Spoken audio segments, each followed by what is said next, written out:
Searching for local businesses in Northwest Arkansas just got easier. From restaurants to roofers, boutiques to baristas, FindItNWA.com connects you to the best local businesses with just one click. Discover something local, something great. Visit FindItNWA.com today. Find it fast, find it local, FindItNWA.com. Welcome to the I Am Northwest Arkansas podcast, where we explore the stories shaping our region's vibrant culture.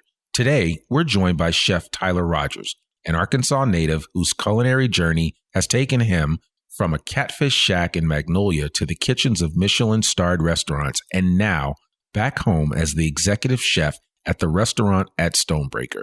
Chef Rogers brings a unique blend of global techniques and local flavors to the table, celebrating Arkansas's rich agricultural bounty.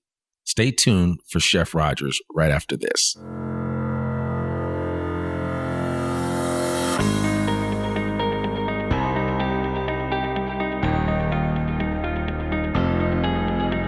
It's time for another episode of I Am Northwest Arkansas, the podcast covering the intersection of business, culture, entrepreneurship, and life in general here in the Ozarks.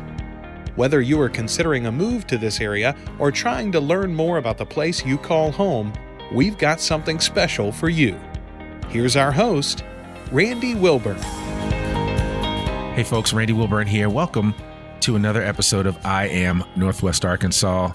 I'm excited to be with you today, and I'm more excited that I'm here at the Stonebreaker here and on Markham Hill. And we are just a stone's throw from the university campus, but it feels like it's a world away.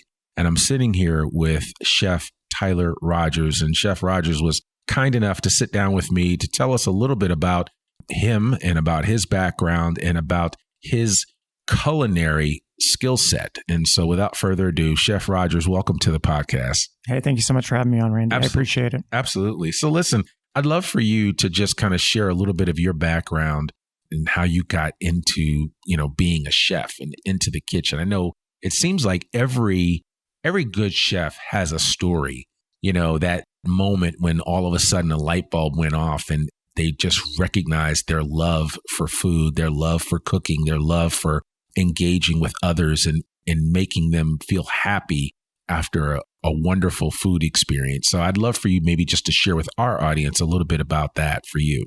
Okay. Well, how far do you want me to go back? You can go back. You don't have to go back to the womb, but no, really, when you think about it, like there's got to be that pivot, that seminal moment for you where it really just clicked. Yeah. So when I really think about probably the moment that I decided I wanted to pursue this as a lifelong career, I was working as a cook in Little Rock. I had had a 4-hour scholarship to University of Arkansas Little Rock for arts, photography, and mixed medias. And I dropped out shortly after the first semester because I just hated college. So I was working in restaurants. I was not going to move home. And a friend gave me the French Laundry Cookbook. And it was my introduction to kind of food and art in the same realm. I'd never really seen food presented in that way and elevated to that extent. And also just Thomas Keller's playfulness with his food, I think really resonated with me in a really strong way. Yeah. It's not often that people are, when you went right for the jugular, with French Laundry. You're talking about one of the best restaurants in the world. Yeah. And one of the hardest restaurants to get into. And that was your inspiration. And lo and behold, one of the beautiful things, and we'll talk about it a little bit more as we get through your story, is that you actually had a chance to physically work there at the French Laundry. So, okay, so you got the book and then you decided that this was the route that you wanted to take. You went through culinary training, and then where did that road lead to? So I went to I would say it's the more non-traditional route now, but what I would call the traditional route of, 100 years ago is I didn't go to culinary school.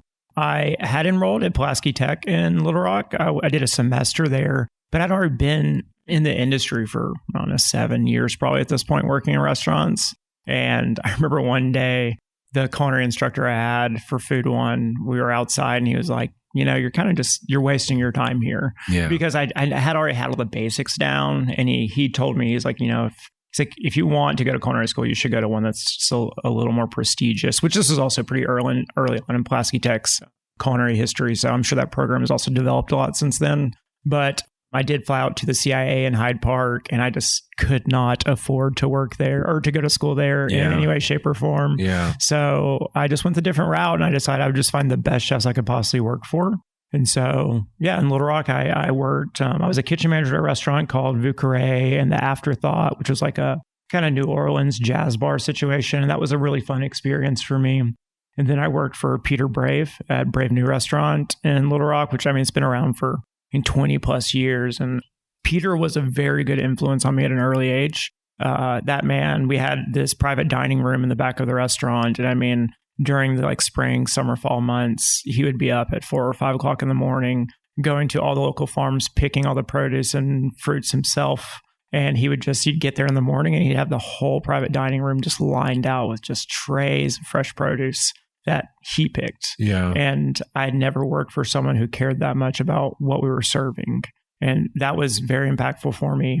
And then did you join him on some of those early morning trips? No, man, there's no way he was letting my young punk self come with him on his peaceful time. I hear you. I wish. That gives a whole new meaning to farm to table. Totally. And that's the thing. He was doing it before it was even really a thing in this area or in that area, And from there, I worked at the Capitol Hotel, which is, it's pretty famous in its own right in Little Rock. I was the sous chef at the Capitol Bar and Grill. And then I ended up working for Joel Antonez at 111 at the Capitol when he was there, which, Joel was pretty old school French. He had a, Michelin star in the 90s in London.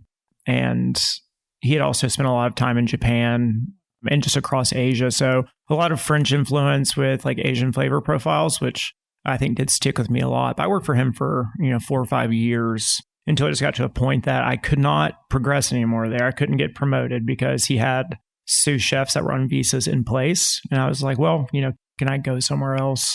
He really wanted me to go work for Joel Robuchon. And it wasn't really what I wanted. And I'd been applying to the French Laundry for probably 3 or 4 years at this point, just sending my resume in. Sure. And never heard a word back. And then he put in a reference for me, and I finally heard back. You heard back, yeah. Sometimes it's that one well-placed call or reference or email that just opens up everything. It really is, man. So it sounds like to me, again, and I'm using air quotes now, that non-traditional approach, it can work for someone. 100%. And I think I'm only saying that because I know that there's probably some young person listening to this that lives here in Northwest Arkansas with dreams of either, starting their own restaurant or working in a kitchen of some world-renowned or highly established place. And I think it's important, for people to dream and to know that those dreams can become a reality. So it sounds like for you, that's kind of what happened, right? Because it sounds like you worked really hard, and it sounds like you gave yourself multiple opportunities to really embrace different styles of chefs as well as just understand the business. From the business perspective, when did it all click for you? Honestly, I think it's still clicking a lot of the time. Funny enough, to me, restaurants it's a very fluid industry, and it's like a constantly evolving and changing industry. Even since the pandemic, I feel like culture has shifted a lot. I think it's shifted in a really positive direction. Yeah. In the past 3 or 4 years. For me, the love, the love that clicked for this industry was probably honestly working for Peter Brave at Brave New Restaurant. Yep. Once again, it was the care and intentionality of how he served stuff and the commitment he had to the guest. To me, that was, I hold that in really high regard, and it's something I think I always try to translate into what we serve here too. Yeah. It's funny because as I think, and there's hospitality is a big industry. Yes. And, you can separate the wheat from the chaff pretty quickly in terms of capabilities, in terms of people just feeling welcomed rather to a place. And I would imagine that for you, that's probably one of your biggest mandates that you have, is that when people come here, they feel like they're home, not that they're invading somebody's space. Yeah. But how do you replicate that over and over again for each new guest that walks through these doors? Once again, I think a lot of it is it's intentionality, and it's coming with a hospitality mindset that the reason I do this job, it's not because of the pay and it's not because of the hours. It's because I love serving people. I say this all the time, but food and giving people food is my love language. And I think treating your staff that way, showing your staff that's what we do here, it bleeds out onto your staff. And one of the sous chefs in the French Laundry said something one time, and it just stuck with me. It stuck with me to this day. But a lot of people talk about pushing your team, pushing them for greatness or to do good. And one time he said, you should pull from the front. And that it's just stuck with me. And you should be the example. You should be the leader. And you are what everyone's looking to make the right decisions. Yeah. I think that's how you can consistently give your guests a great experience and a welcoming experience. Yeah. Have you read Unreasonable Hospitality? Of course. Yeah, of course. Everybody. I mean, that's like the book that everybody has to read. It's on the shelf downstairs. Okay. So that is a book, Will Guidara. Mm-hmm. Yes. So, and he wrote an amazing book just about, what it means to create an environment and create hospitality. It's coming out of the restaurant space, but it actually has applications in so many different ways. 100%. I think any business owner, any business leader, anybody leading a group of people, when you manage that way, and a lot of it is a servant leadership mindset of making sure that you're serving those that are around you, making them, creating an opportunity for them to operate at their highest level possible, so that in turn will impact the people that they come in contact with, i.e. the public. Yeah. And that makes all the difference in the world. It does. I think, like you just said, like having a servant's heart is probably the number one requirement to think for longevity in this industry. Yeah. Because if you come to this space for yourself, there's no way you're going to last. Or just to make money. There's no way you're going to last. I always and I don't know about you. I mean, I'm a kind of a Food Network fanboy, so I like watch. I have my favorite chefs. Who are they? Alex Guarnaschelli. Okay. I certainly like, what's his name? Samuelson, from Marcus Samuelson from Red Rooster. And then I have quickly developed just a connection with a lot of local chefs. Yeah.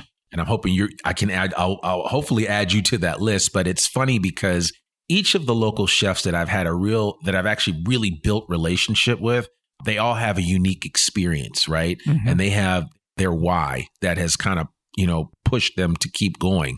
And each one that I've seen, and this is kind of the first time that I'm thinking about it as I'm having this conversation with you, they are playing what I would call, and what we talk about in business as being the infinite game. Like it's never ending, right? You're constantly on the quest to create the best opportunity, the best experience, the best, meal, but it just never ends. Like you don't just one day, it's like, this is the best meal ever, and I'm never going to make another meal like this again. No, the goal is that you probably will, right? If you don't, then maybe you're missing out on something. But, and I think about like Chef Matt Cooper, Chef Raphael, Chef Elliot Hunt at Atlas, Chef Jason Paul at Heirloom. I mean, these guys are amazing. And they're all right here in Northwest Arkansas. And then, to add you to that mix, I mean, I always like to say this and people don't always get it, but we have an embarrassment of riches of highly talented, well-experienced, well-traveled chefs, yourself included, right? Because before I knew that you had done some time at French Laundry, I was like, French Laundry has always been in the pantheon of restaurants. And I remember a buddy of mine, and this is a shout out to my friend Po Sun Chen. We've been friends for almost 30 years now. And I'm starting to feel old saying that. But, I remember that was like the biggest get for him. And he took him like 7 years to get into the French Laundry. And for those of you that are the uninitiated that are listening to this, like French Laundry, what are you talking about? Well, it's an amazing restaurant in Napa. Look it up. I'll put a link to it in the show notes. But I mean, the simple fact that you work there, but not just there. I mean, you've had a chance to touch and put your hands in places with many chefs that are well regarded worldwide. And what was that like for you as you have continued to develop your craft? I mean, it was definitely a life-changing experience, and it was exactly the experience I was looking for. I'll say that. I am a firm believer in like manifesting things that you want, though, and like putting your mind to something and committing to it and making it happen. I think that goes back to just a little bit of a tangent off to the side, but when I was 21, I was diagnosed with psoriatic arthritis, and actually I had an opportunity. Like I remember sitting with the rheumatologist after a year trying to figure out what was wrong with me. And he said that like I had the potential to be on disability and, to take a little time to think about this. My mom said, do you want this to define your personality for the rest of your life? And the answer is obviously no. So I had to work really hard to like get better and manage myself to a point that I could keep doing the things that I love to do. Yeah. And I feel like that just translated into my life further on of having a strong mindset, being able to push through the immediate negatives that are in your life and look at the broader picture.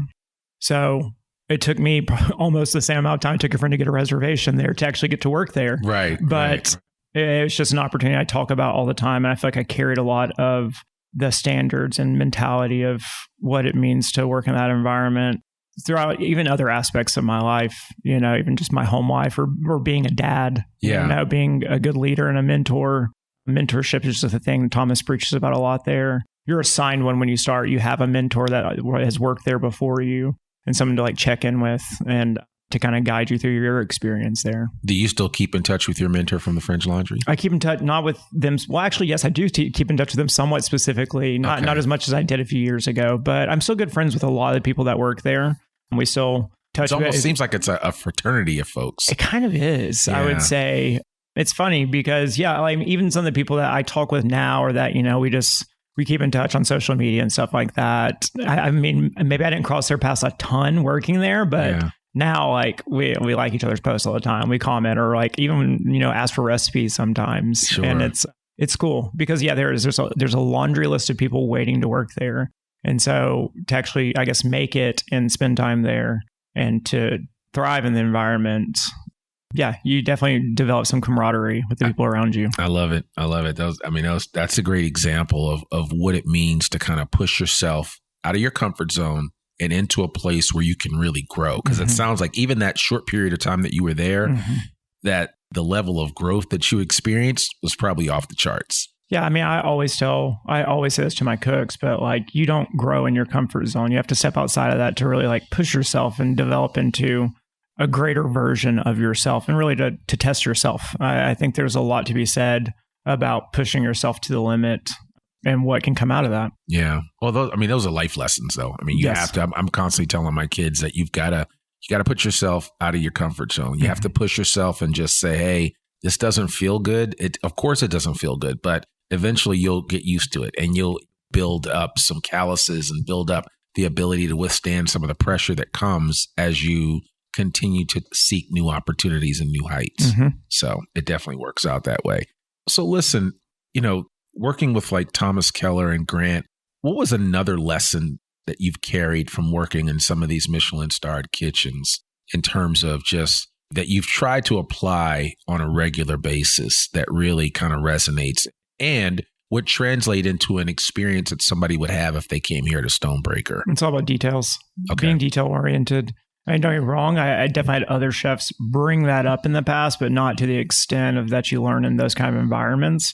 Because the other thing with that is, and this goes back to being able to work there, is that everyone there is there to do a good job. Yeah. I'll never forget one time there was someone who like they had been there, cleaning out their cooler at the end of the day, and the sous chef was coming by checking their stuff, and there was like a couple crumbs in the bottom. He just looks at me and said, "Did you come to the French Laundry to do a good job?" And the guy was like, "Yeah, of course." He's like, "You didn't do a good job."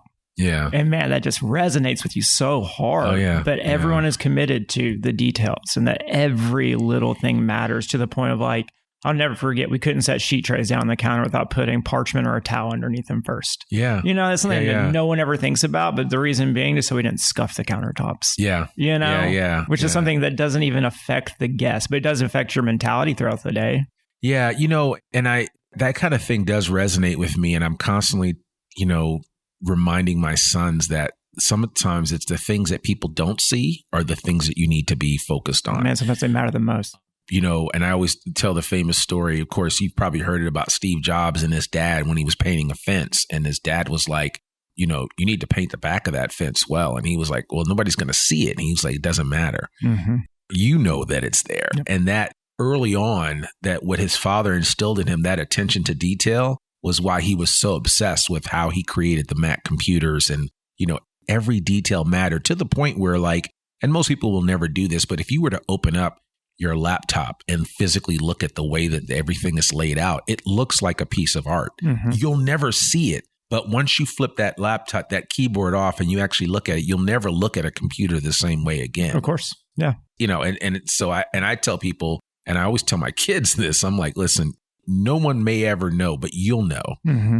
And that's why it's important to always do your best, no matter what, whether people are going to see it or they're not going to see it, because it will certainly benefit you in the long run. It's so funny you bring that up, because even just thinking about, I hate to say this, but like the difference if you tear apart a Mac versus tearing apart a PC, the way the internals are built, it's completely different. It's completely different. Yes. Yeah. Now, I'm just putting this out here to any of our listeners. Don't go opening up your laptop and then calling me saying that you got your warranty voided or anything like that. Actually, you won't void your warranty, because I know I've done it before. But just be careful, because it's not for the faint of heart. But if you do, you'll understand what I'm saying when you open it up and you look and you're like, wow, I had no idea. Beautiful. Yeah, it is absolutely gorgeous. So listen, you got a chance to get out into the world.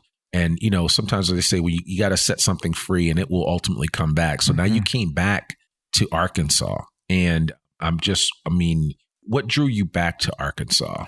Family, honestly. Okay. Yeah. I mean, I originally left the French Laundry because my father had gotten kind of sick at the time, and I wanted to be close. It was just kind of like a scare for a little bit. And I just thought my mom could also use the help. So I moved back here, and then, well, he ended up getting better. That's why I moved to Chicago, et cetera. But then after I spent a few years in Chicago and I became a sous chef at a Michelin-starred restaurant, which was it was a goal of mine to do that. Yeah. Once again, back to manifestation, but I did it. Yeah. I did it. And I was at a 1-star place called Elizabeth. That was maybe the most impactful restaurant on me for about 2 years. I loved working for Elena Reagan and the environment we had. But what kind of food was Elizabeth? Man, crazy is what it was. And we changed the menu every 2 months. Really? Yeah. And we did a lot of foraging ourselves. We would do weekend trips to Indiana or just around the Chicago land area. Chef would do these competitions where I don't know how to word this. She would say whoever could forage the most violas or Queen Anne's lace or violet on the way to work, she would give us a bag of gummies. Mm-hmm. Whoever got the most, I always won that. Okay. I was determined. Once again, I would just walk to work. And I would just have a bag with me, and you're just in people's yards and in parks picking flowers. That's hilarious. What is that guy doing there? So, don't worry. A few of us did get it'll be on the menu tonight. Yes, so yes. But yeah, I wanted to be close to my family again. My parents were just, they're not, I always say getting older. They're getting, Mom, if you're listening, you're not old, but they were getting older. And I don't know, I just felt a draw to be close to my family. And I think for me, I always wanted to come back here and try to do something great in the state. Sure. Don't get me wrong. Like you've said, there are amazing chefs, especially in Northwest Arkansas. No offense, Little Rock, but I think we have a really burgeoning food scene here. I just always want to be a part of it. I do love the place I come from. I love the state. I love the farmers here. I have a great relationship with so many people here. And I don't know. I always wanted to be a part of it and bring something back. Hopefully learn a lot and contribute in some way. Well, it sounds like it. I mean, you couldn't have picked a better place. When I look around, and you were kind enough to give me a kind of a tour of the Stonebreaker space up here on Markham Hill. And for those of you that do know, this is the hill where Roots Festival had held a number of their concerts up here on the hill. And it used to be called the Pratt Place. The Pratt Place, mm-hmm. Yeah. And so there's a little farm area. And I mean, I hadn't been up here since all this was built up. And it just... You don't recognize it until you see the barn. Mm-hmm. When you see the barn, you're like, oh yeah, that looks just like, yeah. And so everything's been super retrofitted. And so it really looks inviting. You've got a club space here. So it's similar to Blake Street up in Bentonville, but you have a version of that here. You've got the hotel itself. And then of course you've got the restaurant. There are just fabulous places to sit. Every place is inviting and just welcomes you. And it says, hey, come here and sit down and have a coffee or have a drink or just take in the view. There's just something about being over here that's just really, and we're literally 8 minutes from the square in Fayetteville. Yeah. And so that's the beautiful part about it, is that you're kind of nestled in your own little pocket, but at the same time, you're still close to everything. You should be here for the football games. You can hear the crowd. You can hear the outside. Crowd. I can imagine. Yeah. I'm going to have to come down here. Well, trust me. And now that I've gotten a taste of what this is like and what you guys are doing here, I want to try to spend a little bit more time up here. And I would encourage anyone, especially if you're in Fayetteville, you need to come over here and just come hang out and tell them that Randy and the folks at I Am Northwest Arkansas sent you, but just kind of see what this is all about. But certainly more than anything, you need to come and try the food. And speaking of the food, what is your goal with the menu here at Stonebreaker in terms of what you're trying to offer? I know you have breakfast offerings. You've got kind of like a lunchish, brunchish type thing, and then you've got evening food. So what has been the goal with regard to the menu here? So the ownership/management company, they wanted to have, a breakfast/lunch menu that we offer. We offer that from 7:30 to 1 p.m. every day. We have a bar menu that's available from 1 to 5, which is kind of just a small condensed snacks, but you can also get like a really great salad or a burger, which our burger is very popular. We use a local Wagyu that we grind in-house. And it's honestly, it's very good. We also make our own American cheese, which is fun. We use a 1-year aged cheddar and a Havarti that just make a really incredible creamy American cheese. And then, we offer dinner from 5 to 9. My goal is always to be a conduit between farmers and consumers. I think that is a relationship that is missed a lot. That is, they both need each other, but they don't often cross paths, if that makes sense. Right. And once again, like I said, I have just such a great relationship with so many farmers in the area that I love highlighting their products and what they're growing and what they're excited about. When they get excited is when I get really excited, you know what I mean? But for me, just offering something unique to the area. A lot of my food is rooted in either something comforting or something you're familiar with. Sure. So, like something that's on the menu right now that our menu is about to change, but something that's been on the menu, it's like a lamb and dumplings dish, and it's not what you think when you're getting it, but like the lamb is really braisy and the dumplings are cheesy and very satisfying, but the sauce it's all braised in is actually it's a zhug, which is a traditional Yemeni sauce but I'm using a lot of warm spices in it that aren't necessarily traditional to it, but it's just something you wouldn't expect. So that's what I always like to do, is have something that you find comfort in, that you are familiar with or used to having, whether it's a texture or a flavor profile or a protein or vegetable, whatever it is, and then give you something you've never had before. Yeah. So, and I'm assuming you have a standard mix of proteins in the evening for dinner, including some type of fish, maybe? Yes. Some type of fowl and obviously red meat. Yeah, of course. So, right now we have, lamb. We have lamb. We've been using Hannah Family Farms out of Bentonville since we opened. I love those guys. I have such a great relationship with them. The Wagyu I get from Sean Bansley of Harrison. He's a pork grower, but he has a relationship with a farm. Bansley, Berkshire, right? Yeah. Yes. Yeah. Really we use his pork too, but he has a relationship with a farm that's right over the Missouri line that does like a Missouri Wagyu that they raise there. And so he brings that to us. That's what we use for our New York strip that we offer right now, and as well as our burgers. We use the Wagyu that we grind here. The chicken we get not from across the creek right now in the Spence. If you're listening, I miss you a lot. I know you've been busy. But we use another local farm for that one. The scallops we get flown in 3 times a week. That's going to change soon too, though. But yeah, we're a pretty standard mix of things. We try to make sure we have something for everyone.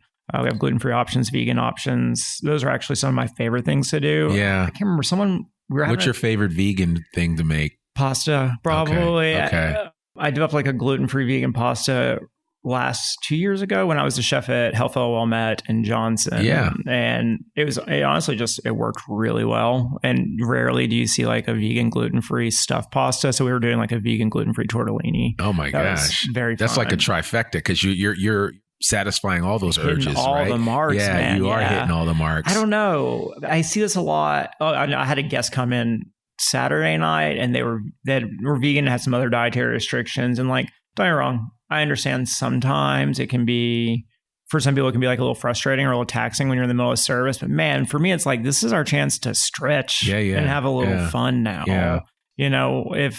Why look at it as a challenge when it can be like an opportunity to do something outside the box? And allows you to be more creative. 100%, man. Yeah. I love that. Yeah. I think it's so much fun. I love making vegan or gluten-free dishes or whatever dietary restriction that is just as satiating as the quote unquote regular version of the dish. Sure. Sure. I love that. That's exciting. You're making me hungry now. So speaking of Hail Fellow, you did spend a little bit of time there working with John and the rest of the Onyx team. Mm-hmm. They are just an outstanding organization. 100%. And, it's so funny as I tell people, one of the reasons why I go to Onyx, even though Onyx ain't the cheapest coffee around, but I support them because of the way they support farmers. Yes. Right. Now, I was going to say local, but there are no local coffee farmers here. But the farmers that he works with around the world, like he knows on a first name basis, he treats them really well. And I've always told people that, support Onyx if for no other reason, because they do right by not just their employees, but they do right by the people that keep them in business, which are the coffee growers. Yep. And I think, I think we're learning today in this day and age, given where we are with, the state of tariffs and all this other stuff, that we live in a very fragile ecosystem. Yes. And it's important for us to support as often as we can what's happening around us. And so how many local farms would you say you're supporting here? Oh my gosh. Do you have you run a tally at all? No. And it does ebb and flow depending on the season. But I mean, anywhere from, 10 to 12 probably right now currently. Yeah. That's very cool. And you'd do more if you could. Oh yeah. Of course. Yeah. Absolutely. Yeah. I mean, I would say right now, somewhere between 65-75% of everything we have in the restaurant is from a local source. Yep. And I would love for it to be 100%. One day. Obviously, the seafood is challenging. At first, when I was designing this menu initially, I did have nothing but local seafood on the menu. So it was going to be, catfish also at the time, which I don't know how they're doing now, but there was, I think it's Laughing something. There was a shrimp manufacturer that had opened up in the Rogers-Bentonville area, and they were doing farmed shrimp. And I was going to, use that. I was trying to find all just freshwater things that I could source within 200 miles of the restaurant. Yep. That got shot down pretty quick. People wanted salmon and scallops and things like that. It's hard. It's hard. But we have a few. I mean, Blue gets some amazing seafood up in. They use the same source I have. So and that's cool because people are always saying to me, my friends that are on the coast, they laugh at me. They're like, "You're in Arkansas, you're not getting." But I'm like, trust me, we get some good food here. Oh, we get it for sure. So, yes. I mean, So it definitely works out. I certainly want to ask, what are your plans to open your own restaurant at some point in time? Oh yeah, there's lots. You have a daughter named Maggie? I do. You do, and it sounds like you have a vision for that. I do. Well, I don't know. My vision changes so frequently, especially as I get older. I mean, for a while I had this concept in mind named Maggie's, which I still really like this concept. But I have honestly probably 4 or 5 things I do want to open. Mm-hmm. I really want to open a wood-fired bakery. I love baking, even though I'm not going to say I'm the best baker in the world. I'm pretty good. But combining my love for wood-fired cooking and baking, not many places do that. There's a bakery on the East Coast called Sub Rosa that is a complete wood-fired bakery. Yeah. I love their model, and I would love to replicate that here. I also think it would just hit home really well in this area. I think it would too. I want to open a diner so bad. Yeah, I like Waffle House. That was my dad's favorite restaurant.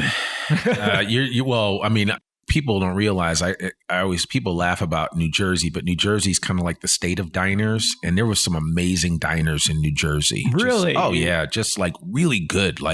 Oh man, you talk about just staple food.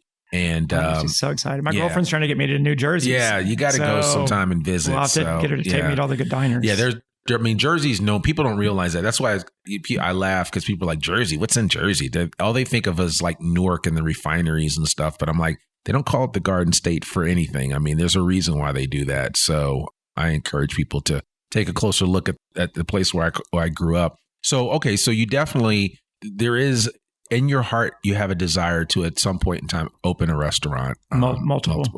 Yeah, absolutely. I also want to start a farm. I mean, honestly, right now I've been looking for land for the past few months. I think I might start there actually, and buying land first to start a farm before I get to the restaurant end. Yeah. And kind of doing it the reverse way I think most people look at it, but which would be opening a restaurant and then finding the source for food after the fact. I'm kind of looking at maybe I can find the source for the food and then build the restaurant out around that. Yeah.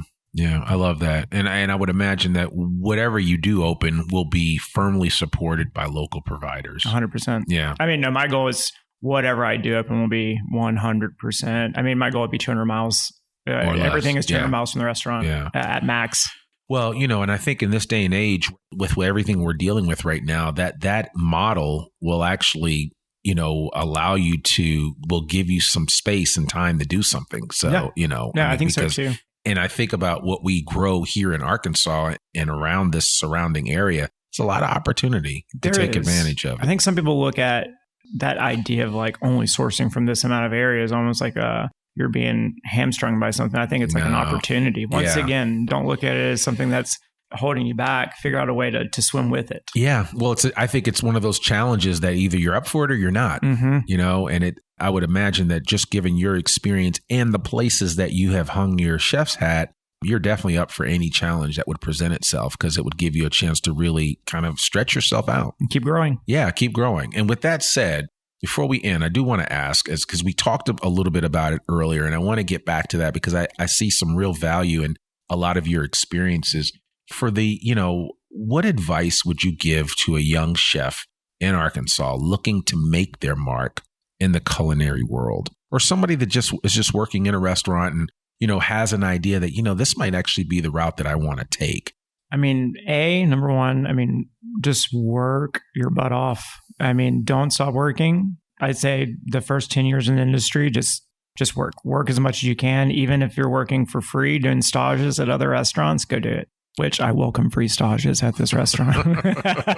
No, but really, I mean, going to Husk in Nashville when Sean was still at Husk and just doing like a 3-day stage for free. But it's just like an opportunity to go learn something from someone else. And I've sent chefs that have worked for me to restaurants in California and, you know, Man Race and stuff to go stage and check out and just to learn as much as you can.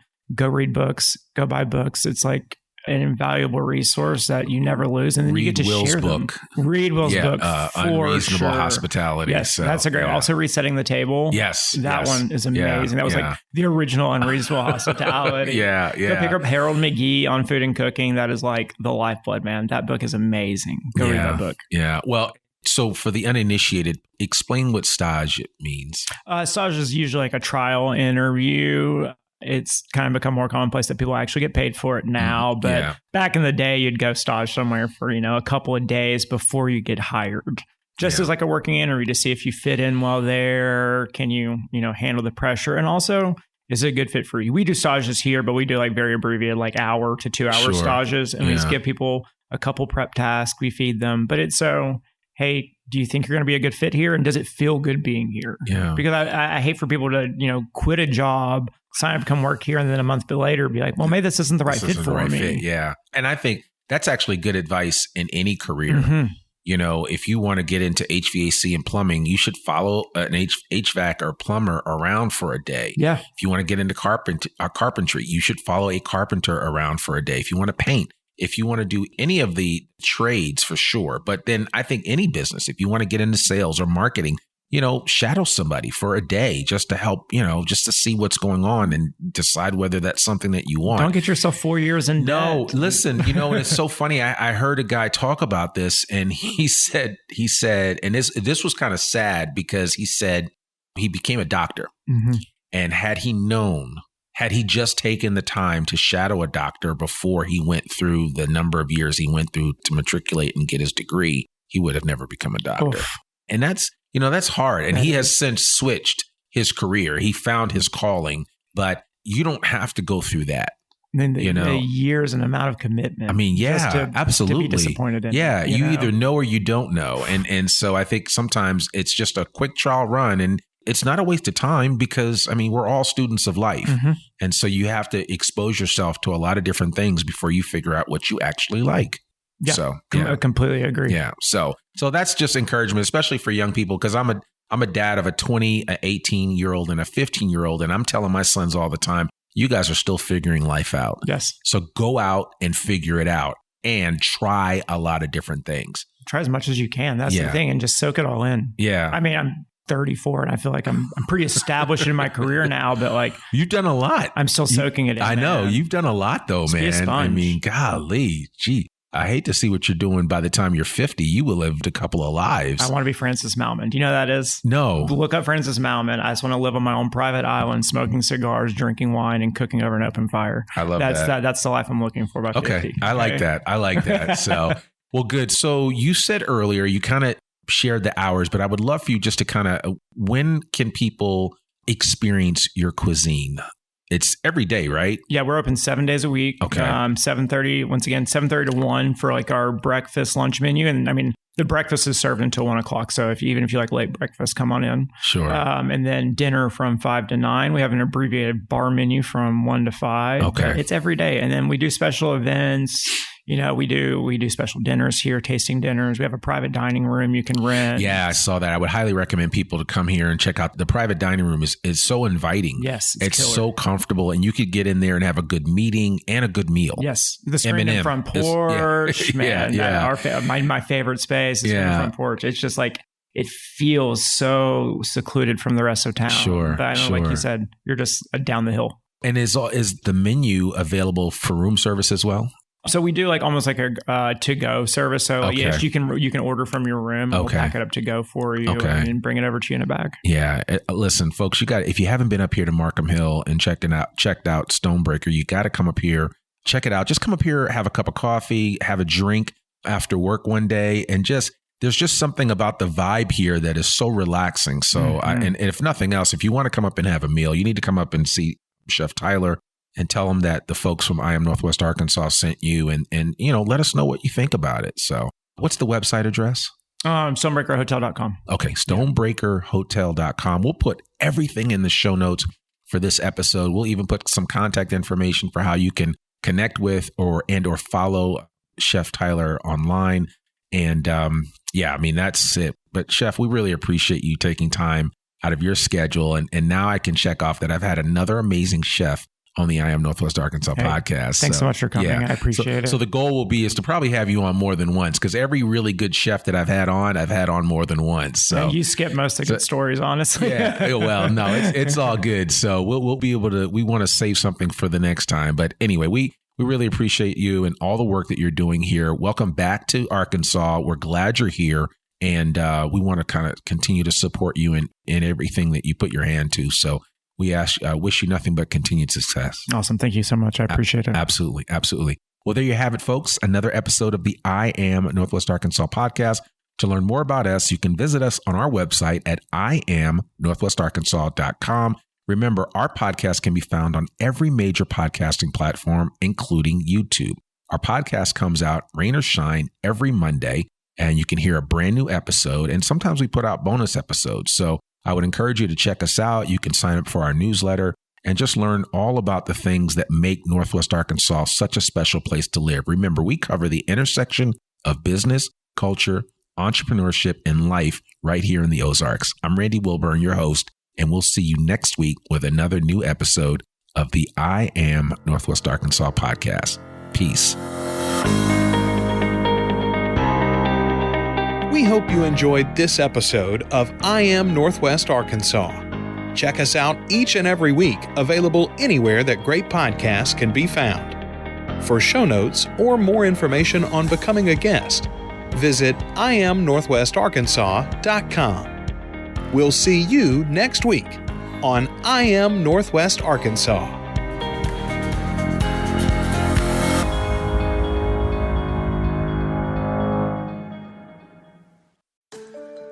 Attention Northwest Arkansas businesses and talent seekers. Introducing OnboardNWA.com, your hyperlocal job board crafted for our unique community. Struggling to find the perfect match for your job openings?